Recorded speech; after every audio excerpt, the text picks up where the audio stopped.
મહત્વના સમાચારથી શરૂઆત CAA હેઠળ શરણાર્થીઓને નાગરિકતા આપવામાં આવી છે। ગૃહમંત્રી અમિત શાહના હસ્તે પ્રમાણપત્ર એનાયત કરવામાં આવ્યા છે। ગુજરાતમાં 188 શરણાર્થીઓ હતા જેમને ભારતની નાગરિકતા આપવામાં આવી છે। કાર્યક્રમમાં મુખ્યમંત્રી ભૂપેન્દ્ર પટેલ પણ ત્યાં ઉપસ્થિત હતા। પાડોશી દેશના લઘુમતી શરણાર્થીઓને નાગરિકતા આપવામાં આવી છે। आज के इस ऐतिहासिक कार्यक्रम में मेरे साथ मंच पर उपस्थित गुजरात राज्य के मुख्यमंत्री श्रीमान भूपेंद्र भाई पटेल, गुजरात राज्य के आरोग्य मंत्री श्री ऋषिकेश भाई, सहकारिता मंत्री जगदीश विश्वकर्मा जी, मेरे सांसद साथी श्रीमान नरहरि भाई, हसमुख भाई, दिनेश भाई और मंच पर उपस्थित पुलिस महानिदेशक गुजरात श्री विकास सहाय, गृह विभाग की सचिव निपुणा तोरवणे जी, जिनके तत्वाधान में ये नागरिकता देने का कार्यक्रम चल रहा है, वो आद्रा अग्रवाल जी और आज मंच पर बैठे हुए सारे विधायक भाई, विधायक बहनें और आज गुजरात भर से कई जिलों से आए हुए शरणार्थी अब तक कहलाते थे, आज से भारत माता के परिवार में आप लोग शामिल हो जाएंगे। ऐसे मेरे प्यारे भाइयों और बहनों, आप सभी का स्वागत है। मित्रों, आज मेरे जैसे समाज जीवन के कार्यकर्ता के लिए एक बहुत भावुक क्षण है, क्योंकि ये सीए सिर्फ देश के लाखों लोगों को, देश में बस रहे लाखों लोगों को नागरिकता देने का कार्यक्रम नहीं है। सीए देश में बस रहे लाखों शरणार्थियों को न्याय देने का और अधिकार देने का कार्यक्रम। और पास्ट में भारत सरकार जो कांग्रेस पार्टी और इनके साथियों ने चलाई, इनकी तुष्टीकरण की नीति के कारण सन 47 से लेकर 2014 तक जो लोग देश की शरण में आए उनको अधिकार नहीं मिला, उनको न्याय नहीं मिला। उनकी प्रताड़ना पड़ोसी देशों में तो हुई, क्योंकि वो हिंदू थे, जैन थे, बौद्ध थे, सिख थे, मगर उनकी प्रताड़ना अपने देश में भी हुई, यहां पर भी हुई। लाखों करोड़ों लोग 3-3 पीढ़ियां हो गई, न्याय के लिए तरसते रहे, मगर एक इंडी अलायंस की तुष्टीकरण की नीति ने इस शरणार्थियों को न्याय नहीं दिया और भारतीय जनता पार्टी के नेता नरेंद्र मोदी जी ने इनको न्याय देने का। मैं आज सीएए के बारे में थोड़ा डिटेल बताना चाहता हूं कि सीएए क्यों लाना पड़ा। किसी भी देश का विभाजन धर्म के आधार पर नहीं होना चाहिए, मगर भारत का विभाजन आजादी लेते वक्त धर्म के आधार पर किया गया, और जब भारत का विभाजन धर्म के आधार पर किया तब भयानक दंगे हुए। स्वाभाविक था होंगे, मगर विजुलाइज नहीं कर पाए। अभी अभी 14 अगस्त को ही पूरे देश ने विभाजन विभीषिका दिन मनाने का काम किया है। भारत के करोड़ों लोग ये भूल नहीं सकते कितनी पारावार वेदना जो हिंदू, बौद्ध, सिख, जैन पाकिस्तान, अफगानिस्तान, बांग्लादेश में रहते थे उनको सहन करनी पड़ी। हम नहीं भूल सकते। परिवार के परिवार उजड़ गए, करोड़ोंपति, अरबोंपति हमारे गांधी धाम में रोड पर आकर सब्जी बेचने के लिए मजबूर हो गए। इससे ज्यादा अत्याचार पूरे दुनिया में कहीं नहीं। और उस वक्त विभाजन का फैसला तो किया, मगर जब ये परिणाम आने लगे, कांग्रेस के सभी नेताओं ने वादा किया था कि पड़ोसी देशों से जो शरणार्थी आते हैं, हिंदू आते हैं, बौद्ध आते हैं, सिख आते हैं, जैन आते हैं, उनको नागरिकता दी जाएगी। आपको भारत अपने यहां स्वागत करेगा। करना भी चाहिए था। बड़ा उचित निर्णय कांग्रेस के नेताओं ने लिया था, मगर जैसे जैसे चुनाव आया वो निर्णय से मुकरते गए। सन 47 में किया हुआ वादा, 48 में किया हुआ वादा, 50 में किया हुआ वादा, जवाहरलाल नेहरू ने किया हुआ वादा, महात्मा गांधी का आह्वान, वो सब भुला दिया गया। क्यों? क्योंकि उनको लगा कि इनको नागरिकता देंगे तो हमारी वोट बैंक नाराज हो जाएगी, और तुष्टीकरण के कारण ये लाखों करोड़ों लोगों को नागरिकता से वंचित रहना।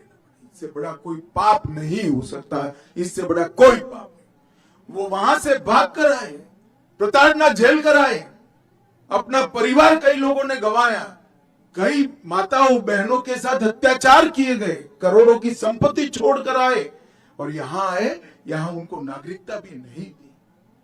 47 से मोदी जी प्रधानमंत्री बने तब तक 47 से 19 और 19 से 24 ये यात्रा इस देश का इतिहास हमेशा याद रखेगा। मैं आज इस मंच से जिन जिन लोगों ने सरकारें चलाई उनको पूछना चाहता हूं, क्या दोष था इन लोगों का जो अपनी बहन बेटियों को बचाने के लिए यहां आए, अपनी संपत्ति को, अपने धर्म को, अपने सम्मान को बचाने के लिए आए? वो क्यों भारत के नागरिक नहीं बन सकते? एक और तो सीमा से आपने घुसपैठ कराई, करोड़ों घुसपैठियों को आने दिया, अवैध रूप से उनको नागरिक बना दिए, और जो कानून को मानते हैं, आपको एप्लीकेशन की, उनको कहते हैं कानून में इसकी जगह नहीं है। कानून लोगों के लिए होता है, कानून के लिए लोग नहीं होते हैं। हमने 2014 में वादा किया था कि अगर भारतीय जनता पार्टी को मैंडेट मिला तो हम सीए लाएंगे, और 2019 में हम सीए लेकर आए। और करोड़ों हिंदू, करोड़ों जैन, बौद्ध, सिख जिनको न्याय नहीं मिला था, उनको न्याय देने की शुरुआत हुई। मैं आज इस मंच से स्पष्टता से कहना चाहता हूं, मैं काफी समय चुप रहा हूं। ये कानून पारित हुआ था 19 में। 19 में कानून पारित होने के बाद भी सबको भड़काया गया कि इससे मुसलमानों को अन्याय होगा, मुसलमानों की नागरिकता चली जाएगी। मैं आज फिर से स्पष्ट करना चाहता हूं मेरे मुस्लिम भाइयों बहनों के लिए, ये कानून में किसी की नागरिकता लेने की कोई प्रोविजन नहीं है। ये कानून नागरिकता देने का कानून है। अभी हमने दी, इनके चेहरे देखिए। हमारे ही देश के लोग हमारे ही देश में निराश्रित बनकर रह गए। इससे बड़ा दुर्भाग्य और विडंबना क्या हो सकती है? इतने सालों तक ये तुष्टीकरण की नीति के कारण ये नहीं हो पाया था। नरेंद्र मोदी जी ने 19 में कानून लाने का फैसला दिया, और मुझे संसद में वो कानून को पारित करने के लिए रखने का सौभाग्य। 19 में कानून पारित होते हुए भी आज 188 परिवार यहां खुशहाल खड़े हैं। क्यों नहीं मिला भाई 19 से 24? आपको देश में दंगे कराए, अल्पसंख्यकों को भड़काया गया। और मैं आज स्पष्टता के साथ कहना चाहता हूं, ये अफवाहें फैलाई गई थी सीए की कानून से किसी की नागरिकता नहीं जाती।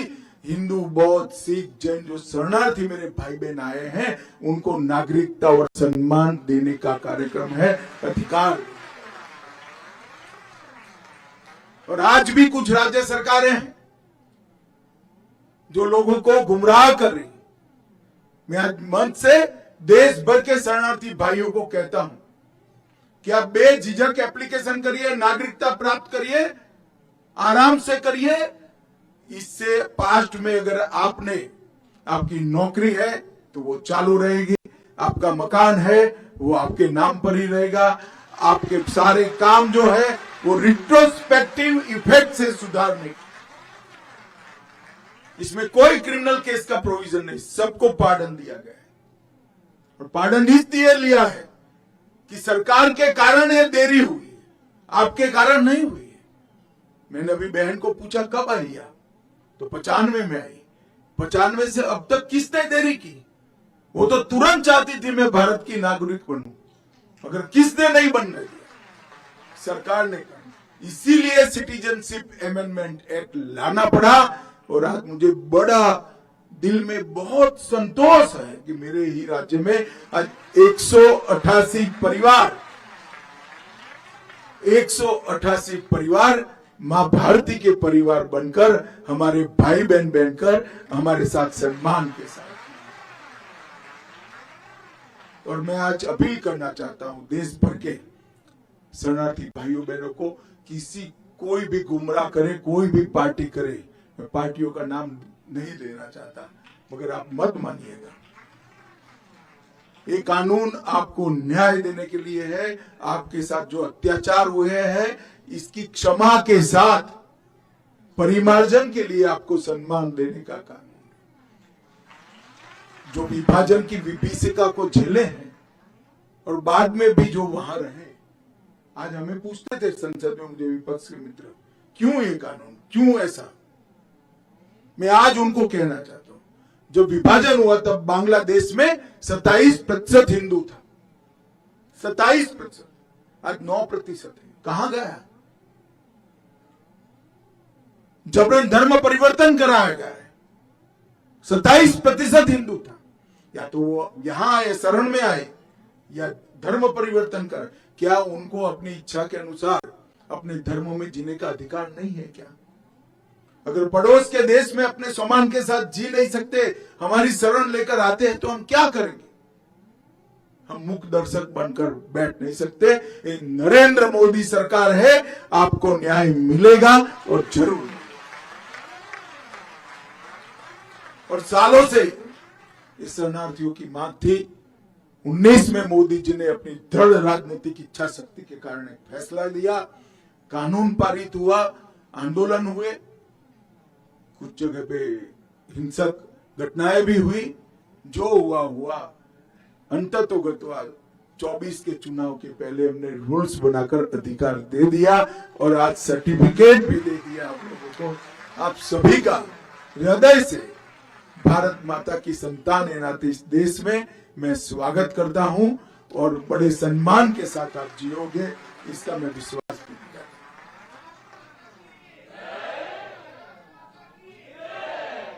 मित्रों, नरेंद्र मोदी जी जब भारतीय जनता पार्टी ने उनको देश के प्रधानमंत्री पद के उम्मीदवार के रूप में नामित किया, तब मोदी जी ने इस देश की जनता को कहा था कि इस देश का लोकतंत्र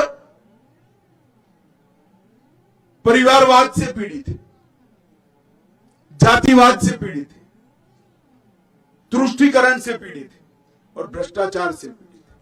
ये चारों नासुरों को नरेंद्र मोदी जी ने 10 साल में उखाड़ने के लिए अथक प्रयास किया। परिवारवाद के खिलाफ 15 अगस्त को उन्होंने घोषणा की, अपील की है। कैसे 1 लाख युवा राजनीति में जुड़े जिनके परिवार में से कोई राजनीति में नहीं, कोई राजनीति नहीं, ये अपील की है।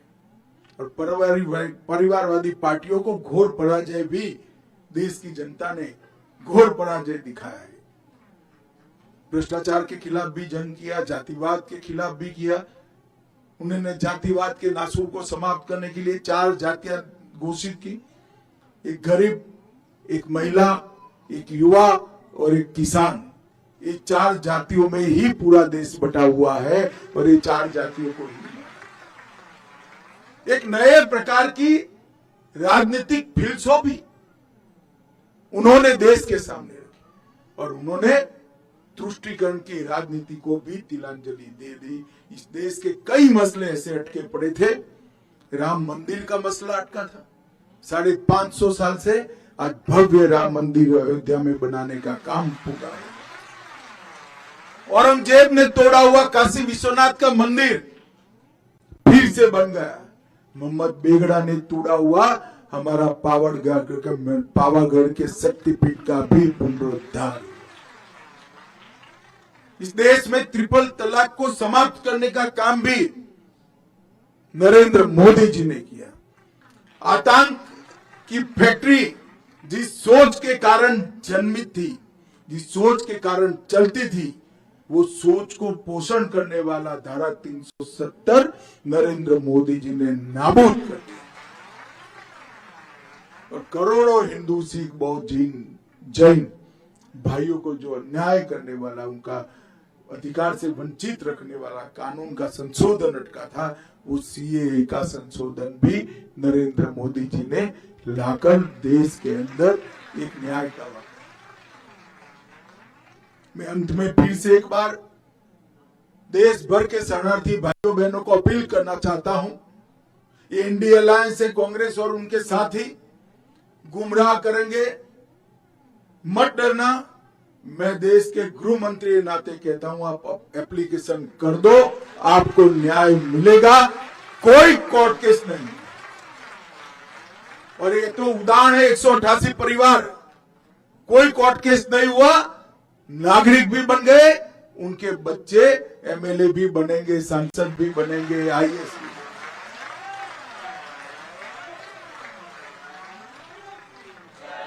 जो लोग गुमराह कर रहे हैं उनको मालूम होना चाहिए कि आप इनके साथ अन्याय कर रहे हो। आप में तो हिम्मत नहीं थी वोट बैंक के कारण कानून लाने की, मोदी जी लाए हैं, कम से कम इसका इम्प्लीमेंटेशन करने के लिए हमारा समर्थन करें। मित्रों, आज मुझे अत्यंत खुशी है, बहुत बड़ा दिन है आज मेरे लिए कि मेरे ही गुजरात में 188 परिवार जो आज तक शरणार्थी थे, अब भारत माता की संतान बनकर हम सबके साथ जिएंगे, गौरव के साथ जिएंगे। मैं ये परिवारों को बहुत बहुत बधाई देता हूं।